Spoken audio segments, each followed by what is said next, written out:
We got shots fired at the Allen. I was at the mall shopping and there was an active shooter. I got people running. Heard 10, 15 more shots go off. I'm on foot. I need everybody I got. This was carnage like you see in a war zone. That's one of my kids sitting up there. That's my student. It affects everyone. We have to do something about this.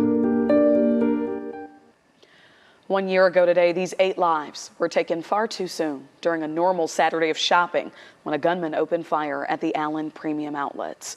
We know today is going to be a difficult day for our community as people come together to really honor those victims. Well, this morning, we're taking a look at how Allen is healing 1 year later. We do have team coverage from Allen this morning with our Mark Istuk and Chris Sadeghi.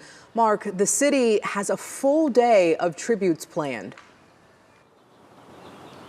Oh, it is a very full day here in Allen. Good morning, everybody. It is the kind of thing that you don't think will happen here until it does. At Wedgwood Baptist Church in Fort Worth, at a Walmart in El Paso, in downtown Dallas, at Uvalde. And then a year ago today, here in Allen at the Premium Outlets, a gunman opening fire, killing 8 people. Just one of the 81 mass shootings that took place in Texas last year, according to the Gun Violence Archive. It is a difficult reminder that gun violence hits far too many, far too close to home.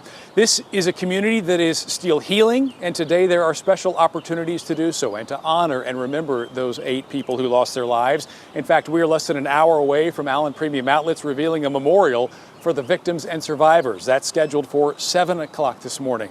Later on today, several moment of silence ceremonies planned around the city at 3:36 p.m. That marks the moment when the first shots rang out. This evening at 6:30, a remembrance event held here at the Credit Union of Texas Event Center.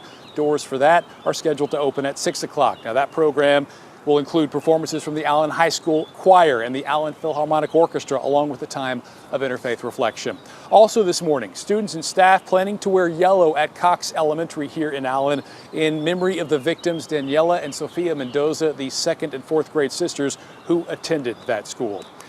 We have team coverage for you in Allen this morning. Chris Sadeghi is here as well as he looks back at the first responders who were so quick on the scene that day 1 year ago. Chris, good morning. Good morning, Mark. And yes, as we mark this anniversary, it's a time not only to remember those people that lost their lives, but we're also hearing for the first time from a couple of the first responders who ran towards the gunfire. We recently had a chance to sit down and talk with Allen Police Lieutenant Chris Worstrom and Division Fire Chief Daniel Williams. They tell us that over the last year, they've watched the body camera video from the officer who took down the shooter probably 100 times, and it always takes them right back to the scene when they remember the panic, the people running everywhere, running across the service road to get to safety.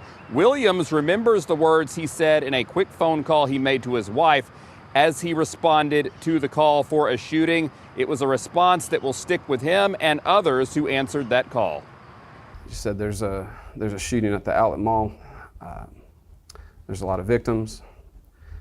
Pray for the injured and pray for us responding. Before they went in and when I saw them afterwards, they were completely different people. Everybody's going to carry this with them for the rest of their life in one way or another. And over the weekend, the U.S. and state representatives for Collin County, Colin Allred and Mihaela Plessa, they held a roundtable that included some of the people who were here that day the shooting happened.